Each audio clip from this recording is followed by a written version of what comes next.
So you can move these around. You can, if you want, you would click on them and move them. Or so you can select this guy, for instance. That's like the pickaxe. That'll move around. The arrow keys will do that for you. You can also just hit tab and then move characters. And then they have their special abilities. So these squares over here, these are the blocked ones, the ones that look like stone. So a miner can unblock them. They're just basically walking. Oh, and he got teleported. So there's a teleport in that area. And then this is the pillar he can fill up these pits. Okay, let me.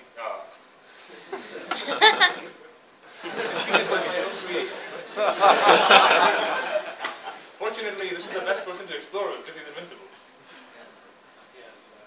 That's right. Yes. Victory. Okay, fine. Now. Oh, wrong person. There we go. So that was our teleport. These were all there. You just missed them. I mean, we couldn't see them. Unfortunately, I can't get this guy here. So now let me move. This is more on left. Oh, LOL. Yeah.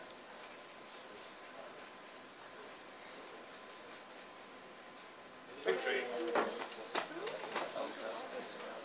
Alright. The interesting thing is you can still keep going. I mean, you've won, but you can keep going. And now you can kill your adventurer, and she takes all the treasure with her.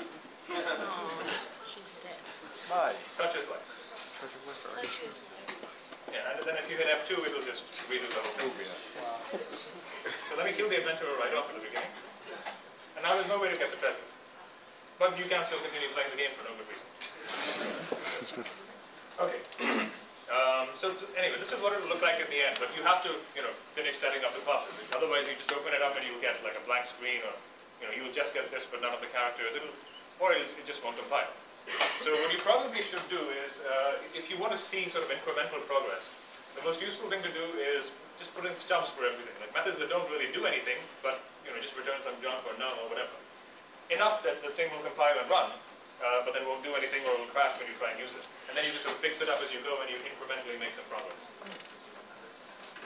Okay, so the first thing you do is go read the documentation, because you don't, in fact, even if I didn't give you Adventure Game, you could still, in principle, just read the documentation and design everything you needed without actually needing to use it. But I'm nice, I've given you Adventure Game, then you can play around it at the end, debug your stuff by making sure it works.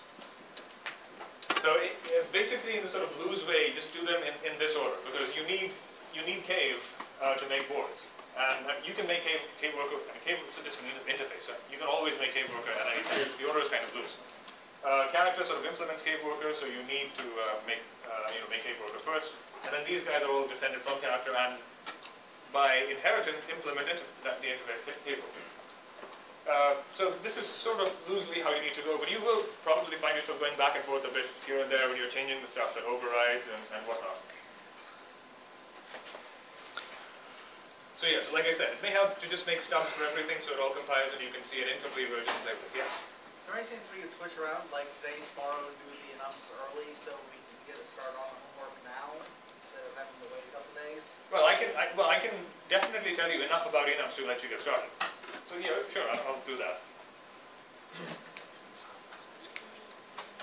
Okay, so you're not supposed to change Adventure Game, because that's the stuff I gave you. Don't touch that class, but you can read it definitely, and you can see what all the classes you're going to make are doing in there. So you can see what methods they call and everything. Though once again, in principle, you don't need to do this because all the methods that they're called are listed in the documentation with explanations of what they do. But in general, it's helpful, especially if you want to do the extra credit bit that comes afterwards. So, yes, one of the things that I sometimes notice confuses people, there are private variables sitting inside most of these classes. They just don't show up in the documentation because they're private. So obviously anyone reading the documentation doesn't have to know about them. So make sure you define the necessary private variables. Because I've seen people with, how do I know this cave is occupied? I have no idea. Well, yes, you do. Just put in a variable in there that tells you if the cave is occupied or not. It's not magically going to remember things. There's a notion of state. So add private stuff to your classes as needed. And feel free to define like private functions that you use internally to simplify your implementation. Though you don't really need anything. If you do things right, it'll come out very, very simply and fairly elegantly. You don't have to do any fancy hackery at all. Most of it is just already done. I mean, there is fancy hackery going on in Adventure Game, but that isn't your problem. So stuff to watch out for, and the way I made this list was I just did the assignment and checked to see what I forgot the first time around before I debugged it. So basically do the whole thing and then run. And these are the three things that go wrong. You fail to modify yourself properly, so you walk into a pit and it's still there. The filler walks into a pit and it's still there, so you fail to modify something. This is a bit annoying. If you forget to set a cell as occupied when a character enters, then weird things happen because someone materializes on top of another character.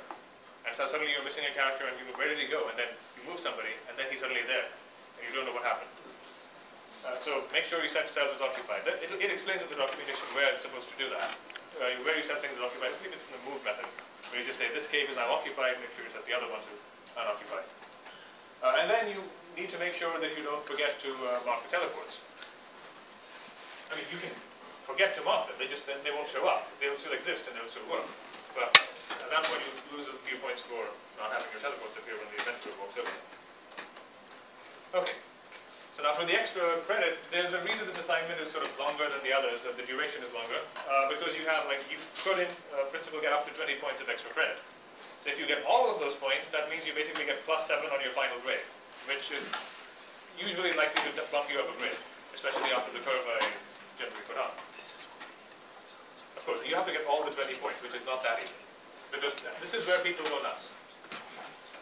Because the sky is the absolute limit. Here, in the extra credit bit, you're allowed to change anything. So you can go change Adventure Game and change up the GUI, add new stuff. I've seen people, like the simple stuff they've done was people adding sound effects and levels, special powers. Someone changed the whole thing into a Pokemon game. Yeah. The worst part was it wasn't a very good Pokemon game. But then I've never played any Pokemon game, so I don't know. Yeah, sorry. They never reached India in game form. The only thing we got was the cartoon, and that was boring.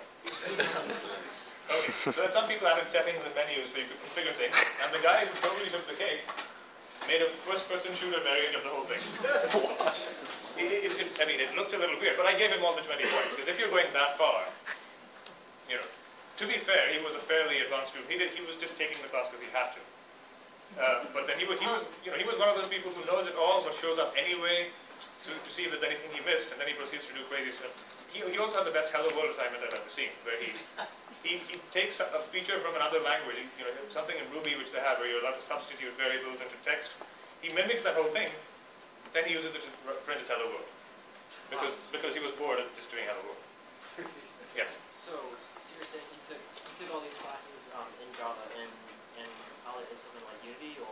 Yeah, he got a game engine. He had to give me like long instructions on what to include and use to make it run, because it takes some setting up. But I was interested enough by that time to see what happened. So basically, that's what he did. He just grabbed himself a game engine and did that.